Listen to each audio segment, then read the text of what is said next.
हाय दोस्तों, कैसे हो आप लोग। आज मैं आपके साथ एक नहीं बल्कि दो बुक्स के बारे में बात करने आया हूँ। असल में बुक्स दो हैं लेकिन कहानी एक है। पहली बुक है इट एंड्स विद अस और ये उसका सीक्वल है इट स्टार्ट्स विद अस। आप लोग सोच रहे होंगे कि पहली बुक का नाम इट एंड्स विद अस क्यों है, तो ये आपको वीडियो में आगे चलकर पता चल जाएगा। इन दोनों बुक्स की ऑथर हैं यूनाइटेड स्टेट्स की कोलिन हूवर और इनकी कहानी भी यूनाइटेड स्टेट्स की एक लड़की लिली की लाइफ पे बेस्ड है। तो सबसे पहले बात करते हैं इस पहली बुक की इट एंड्स विद अस की। तो लिली की मदर डोमेस्टिक वायलेंस की विक्टिम है। उसके फादर उसकी मदर को बार बार पीटते हैं लिली के सामने। लिली का बचपन यही सब देखते हुए गुजरता है।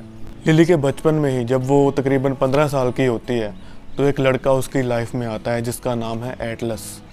एटलस के फादर की डेथ हो चुकी होती है और उसकी मदर दूसरी शादी कर लेती है और वो एटलस को घर से निकाल देती है। तो एटलस एक होमलेस लड़का है जो रहने के लिए जगह ढूंढता ढूंढता लिली के घर के पास वाली एक बिल्डिंग में रहने लग जाता है। लिली उसे नोटिस करती है। एटलस लिली के स्कूल में ही जाता है और उसके साथ ही उसी स्कूल बस में जाता है। धीरे धीरे लिली उसकी अच्छी दोस्त बन जाती है। जब वो दोनों स्कूल से वापस आते हैं तो लिली उसे अपने साथ अपने घर ले जाती है, उसे खाना देती है, यूज़ करने के लिए वॉशरूम देती है और कपड़े देती है, क्योंकि हर रोज़ उसके पेरेंट्स को अभी घर आने में टाइम होता है। ऐसे ही कई दिन चलता है। एक दिन जब लिली उस घर में जाकर देखती है कि वहाँ एटलस के सोने लायक भी जगह नहीं है, तो वो रात को भी एटलस को अपने कमरे में ही सोने के लिए जगह देती है। धीरे धीरे वो दोनों एक दूसरे को लाइक करने लग जाते हैं और उनके बीच एक फिजिकल रिलेशनशिप भी इस्टेब्लिश हो जाता है।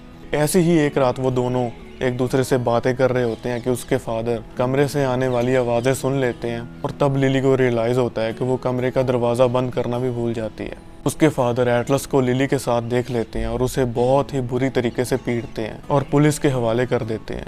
लेकिन इससे कुछ दिन पहले एटलस लिली को बता चुका होता है कि वो बॉस्टन मूव हो रहा है, वहाँ वो किसी रिलेटिव के घर पे रहेगा और वो आर्मी ज्वाइन भी करेगा। वो उसे ये भी बताता है कि जब उसे लगेगा कि उसकी लाइफ लिली के लिए गुड इनफ है तो वो वापस आएगा उसे लेने। लेकिन लिली उसका वेट ना करे क्योंकि वो कोई प्रॉमिस नहीं कर सकता। तो लिली हर रोज़ उसका वेट करती है। ऐसे काफ़ी समय बीत जाता है। लिली एक जर्नल लिखने लग जाती है जिसमें वो एटलस के साथ बिताए हुए पलों को डिस्क्राइब करती है। लिली अपने फादर के साथ इतनी नफरत करती है कि आगे चलकर जब उसके फादर की डेथ हो जाती है तो उस दिन उसके पास अपने फादर के लिए बोलने के लिए एक भी अच्छी बात नहीं होती। तब तक वो एक एडल्ट हो जाती है और बॉस्टन मूव हो जाती है। उसी दिन बॉस्टन में एक बिल्डिंग की छत पर वो खुली हवा लेने जाती है जब उसे राइल मिलता है। राइल पेशे से एक सर्जन है। उन दोनों की छत पर कुछ बातचीत होती है। उसके बाद लिली अपने बिजनेस पर फोकस करती है। लिली को गार्डनिंग और फ्लावर्स का काफ़ी शौक होता है तो वो बॉस्टन में ही एक फ्लावर शॉप खोलने का सोचती है।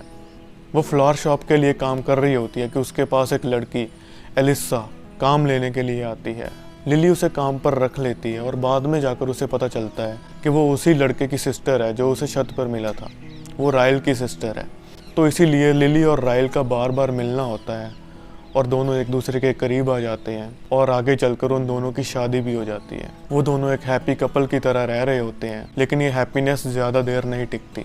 जब एक रात किसी वजह से राइल लिली पर बहुत ज़्यादा गुस्सा करता है और उसे हिट भी करता है, तब लिली बहुत हर्ट होती है। वो सोचती है कि जैसे उसकी मदर डोमेस्टिक वायलेंस का शिकार थी वैसे ही अब वो भी उसी चीज़ का शिकार हो चुकी है। लेकिन राइल उससे माफ़ी मांगता है और बोलता है कि आगे से ऐसा कुछ भी नहीं होगा। एक दिन लिली और राइल कुछ और लोगों के साथ एक रेस्टोरेंट में खाना खाने जाते हैं। वो खाना खा रहे होते हैं कि रेस्टोरेंट का शेफ़ उनसे मिलने आता है और वो शेफ़ कोई और नहीं बल्कि एटलस होता है। लिली उसे देखकर शॉक हो जाती है।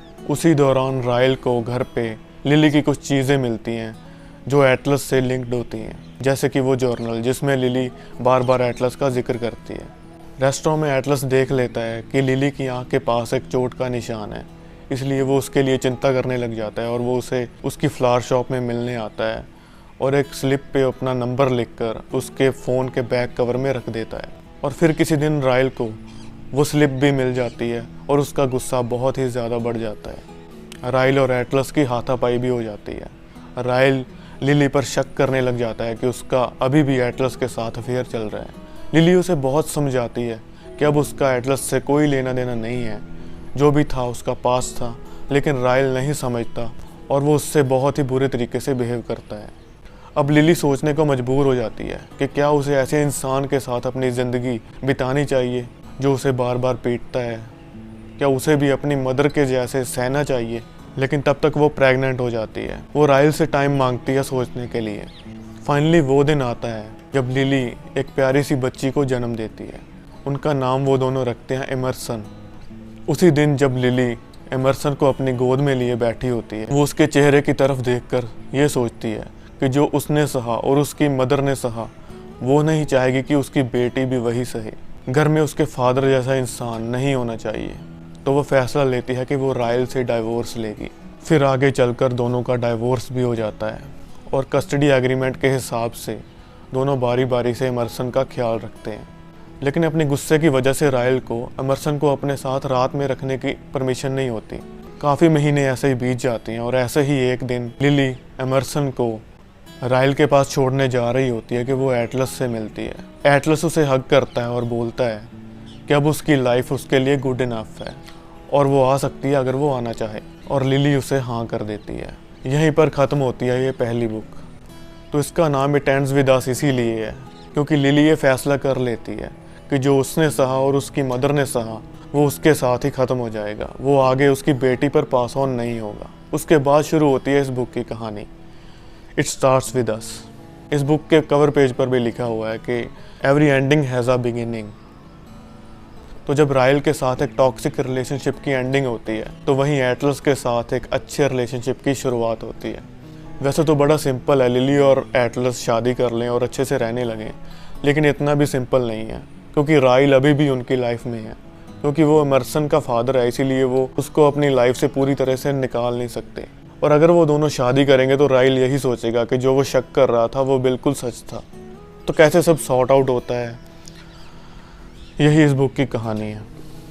साथ ही साथ एटलस की एक और कहानी भी साथ चलती है क्योंकि उसकी मदर ने दूसरी शादी कर ली थी। तो उसे बाद में पता चलता है कि उसका एक छोटा भाई भी है। उसकी मदर उसे भी अच्छे तरीके से नहीं रखती, उसे बार बार पीटती है, उसके साथ गुस्से से बिहेव करती है। तो एटलस ये ठान लेता है कि वो अपने छोटे भाई जॉश की लाइफ को बेहतर बनाएगा।